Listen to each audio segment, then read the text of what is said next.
AO3 being targeted by a terrorist group is certainly not something I had on my 2023 bingo card.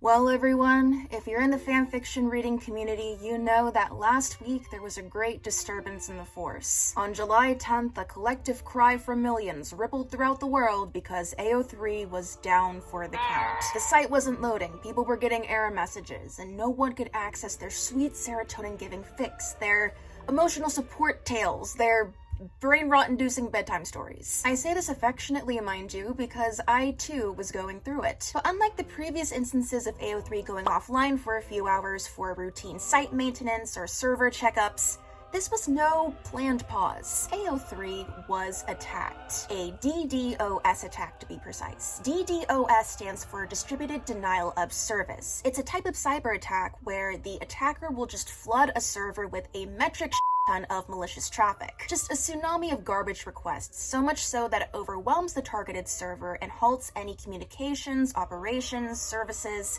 or actual requests from legitimate users in order to make the targeted server offline and unusable for as long as possible. Like, analogy here, but bear with me. Imagine you're a server, or I guess barista, at Starbucks. You have your customers lining up for their coffee, and you're just jotting down their orders and making their drinks, but out of nowhere, a million aliens just beam down from the sky and flood the line. And they're demanding the most superfluous orders. Like, they want freaking Greek yogurt with ice and caramel syrup and 50 scoops of matcha and Splenda blended together. If that's your actual order at Starbucks, I apologize. And they're not even paying you, but you can't turn them out because they're freaking aliens. So you, as the poor server, are overwhelmed, a vast understatement, and you're scrambling trying to fulfill all of these requests, these orders. But there's literally no end in sight of the aliens in line, your actual customers can't even enter the freaking store, and you just shut down. Again, analogy, but I hope that kind of paints the picture for how this works in theory. It's a legitimate cybercrime in the US, and it's primarily used to target corporations and companies so that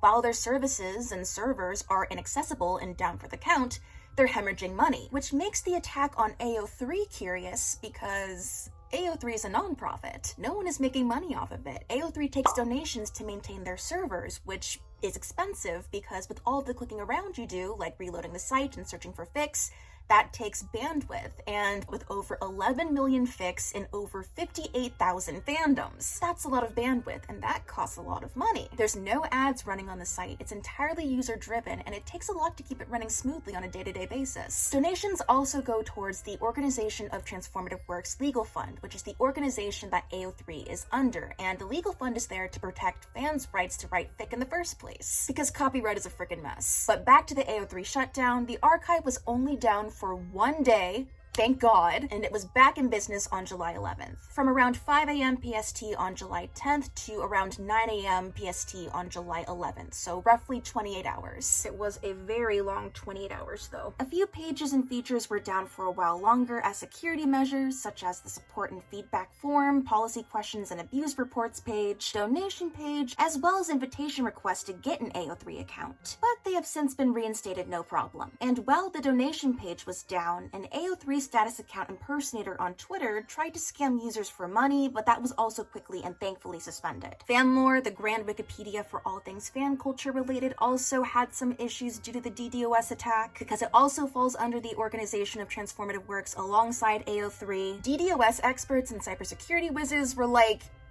it could take a long time for the archive to be back in order. I mean, we're potentially talking weeks, maybe longer. Nope.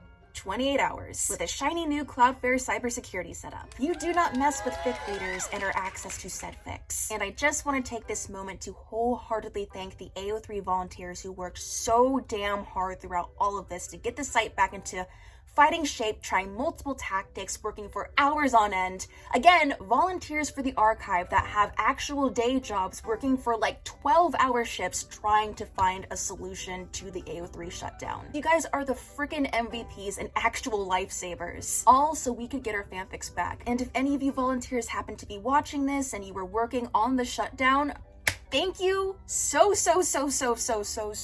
much. And if there's anything we as the readers can do or say to genuinely give our thanks, then please let us know. We owe you. The AO3 status Twitter account was giving updates throughout this entire situation, and if you look at how the follower count just rocketed through the roof, you can really feel how people were just anxiously waiting and frazzled about this entire thing. How did I feel about this? Well, I downloaded a whole bunch of Ashwood fics the week prior and was still making my way through them when the shutdown happened, so I had some food to sustain me. But not gonna lie, I was starting to feel a little itchy with not being able to scroll through other fandom fics and hop around a bit when my attention span was starting to waver. And at the very least, Twitter fanfics were still alive, and so I was keeping myself sane by scrolling through Twitter thread fics, and a lot of authors, bless them, were updating in the midst of all of this, and some other authors who had new chapters for their fics hosted on AO3, or just new fics in general, but they couldn't post any of it because of the shutdown, were kind enough to share links to Google Docs or Google Drives where all of this new stuff was located,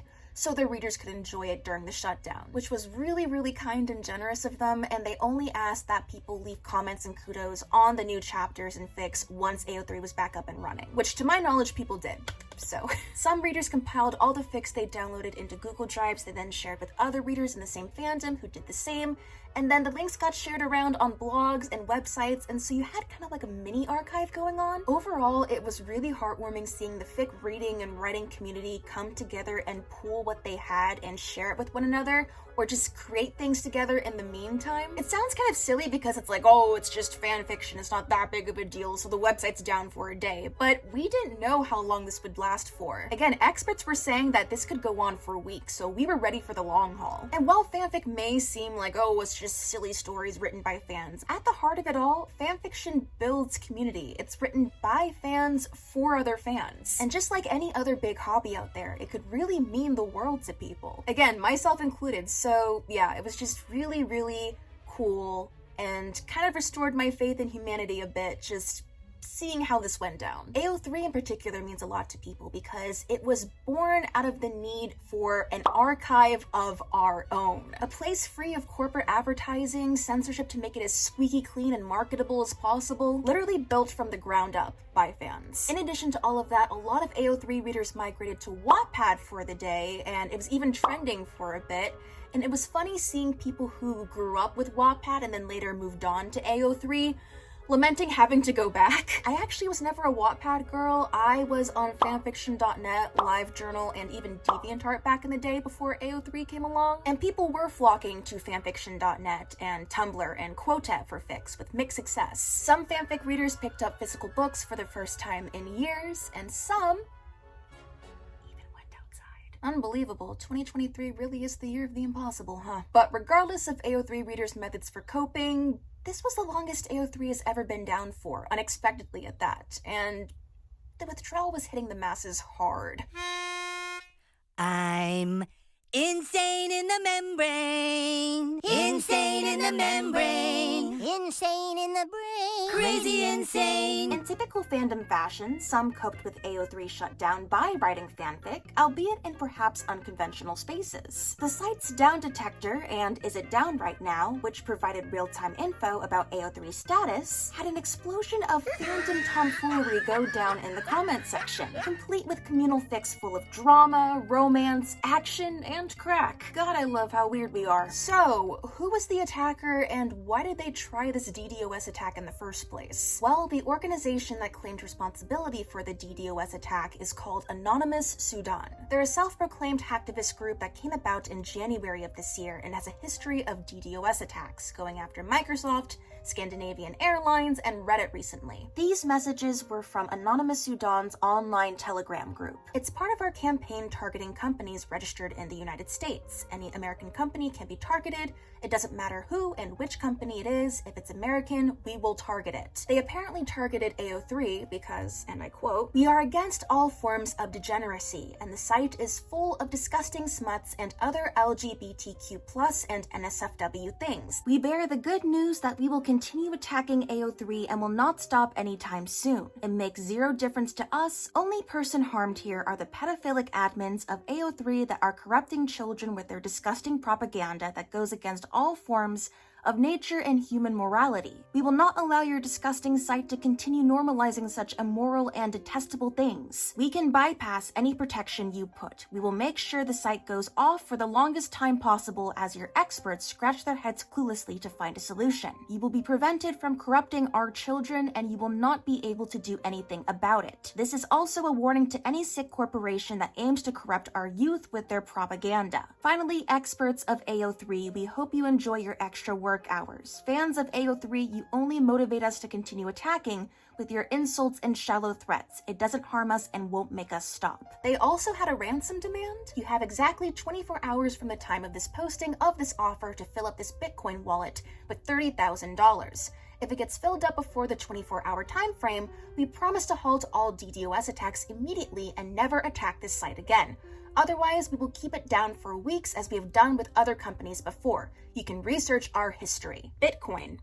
Really? But yeah, AO3 made a statement that a group presenting themselves as a collective of religiously and politically motivated hackers has claimed responsibility for the attack. Experts do not believe they are honest about their motivation, so we urge caution in believing any reasoning they provide for targeting AO3. It's been stated by cybersecurity firm CyberCX that Anonymous Sudan is likely to be an individual or a small coordinated group rather than a grassroots hacktivist organization, and it's very likely a pro-Russian group not at all linked to its namesake country of Sudan. A report from another security business, Flashpoint, goes further and states, evidence suggests that Anonymous Sudan are likely state-sponsored Russian actors masquerading as Sudanese actors with Islamist motivations, as cover for their actions against Western or Western-aligned entities. Basically, the group is simply operating under a false name in order to cloud and muddle their real motives. Pro-Russia hackers pretending to be Sudanese Muslims in order to cover up their tracks. An AO3 spokesperson said, all we can say at present is that we have not been directly contacted by anyone regarding the DDoS attack, so we have no confirmed reason of why the site is being targeted. This was posted to Anonymous Sudan's Telegram after AO3 was back. But hey, people already made fics and fan art in retribution, so AO3 being targeted by a terrorist group is certainly not something I had on my 2023 bingo card. You mess with the wrong mentally ill gay crowd. There have been theories as to why AO3's been targeted, and it's actually bananas. The big theory. It's been proven that Anonymous Sudan is affiliated with and may be a subsect of the pro-Russian hacktivist group Killnet, which is supposedly backed by the Kremlin, and has been actively trying to spread seeds of Islamophobia behind the scenes, online and IRL, to show leaders in the Middle East that the West is against them. AO3 has a lot of queer content on it, and its user base consists of many LGBTQ+ people and allies. And by targeting it under the guise of being a Sudanese religious group, it stirs unrest, there's pushback, the hornet's nest is being poked, and then these pro-Russian groups can point fingers and go, Look at these LGBTQ+ folks and how they talk about and treat Muslims. They're threatening you. It's bait. That's bait. AO3 actually issued a statement discouraging any anti-Muslim sentiments in order to avoid playing into this. I personally haven't seen anything, thank goodness, but I do know that there were people who unfortunately played right into this because of their Islamophobia and racism, and it's disappointing to put it very, very lightly. Making anti-Muslim statements over fanfiction is pathetic. Anonymous Sudan is also linked to political stunts like anti-Turkish protests led by journalists with ties to Russian media, diplomatic conflict between Turkey and Sweden due to tensions surrounding Sweden joining NATO, which is when the group made attacks to Swedish cyber infrastructure. There's all these dots being connected to Russia and the Middle East raising gas prices in the US and the Russian-Ukrainian war. All of this being connected to AO3 is just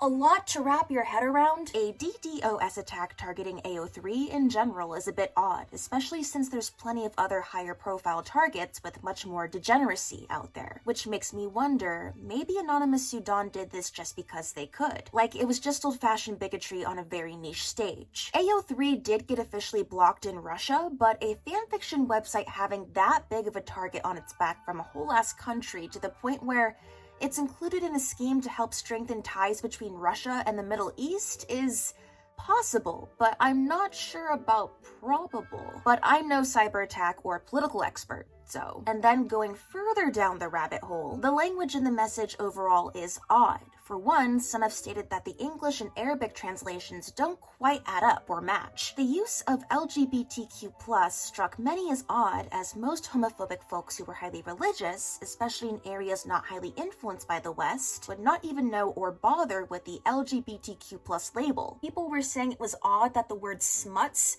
was used in the ransom message. It's a peculiar word to know outside of fiction circles. Some folks were saying that it felt almost like the call was coming from inside the house, and that perhaps someone in the know to AO3 was in on all this. Again, these are just corkboard speculations that have been thrown out online. And of course, shipping discourse got brought into this. Of course it did. Guys, the Venn diagram of people who complain about how evil and awful AO3 is on Twitter and TikTok, and the people actually capable of hacking AO3 and shutting it down temporarily, are two separate circles. What is actually concerning is that there are actually groups or individuals who are capable of DDoS attacks who may see this and get inspired to try to do the same. And in May of last year, while it wasn't a DDoS attack, a series of malicious emails full of illegal child sexual abuse material, CSAM, were sent to threaten AO3 volunteers. And it was so bad, law enforcement and authorities had to get involved, causing delays across AO3's internal processes, like tag wrangling, answering email inquiries, social media posts, and OTW recruitment was even temporarily suspended. There was a lot of speculation as to who the attacker or attackers were, whether they were right-wingers targeting AO3 because of the queer and explicit content on it, anti-AO3 fandom dwellers who believed they were somehow in the moral right going after the volunteers, or somebody who just wanted to troll. Hopefully we don't see any more DDoS attacks this year and onwards, or any other form of cyber attack for that matter, but AO3 is becoming more and more well-known and more involved in mainstream news, like for instance, proving that AI generators are scraping the site thanks to the presence of Omegaverse in people's text results. Yes, this will get its own video, and because fandom is becoming more and more seen thanks to social media, who's to say what's gonna happen next? But again, AO3 did get a brand new security update, and I'm sure this whole incident has put more protections in place, and of course, there's gonna be millions of fans that are gonna fight for AO3, so that's reassuring at the very least. Well, that was the breakdown of the attack on AO3. Cheers, guys, we survived. How did you fare while AO3 was down? Did you do okay? Did you touch grass? Did you lose your mind? Where did you go? Did you go to Wattpad, fanfiction.net, Twitter, Tumblr? Do you have any other thoughts to add to the anonymous Sudan situation, or any other cracked theories to throw at the wall? Leave your comments down below, and I would highly encourage anyone who wants to show thanks to AO3 for pulling through this to donate to the site. If you know of any of the volunteers who were there trying to get AO3 back to speed while it was down, then give them a big hug. Thanks again for watching, and I will see you in my next video. Bye! 안녕.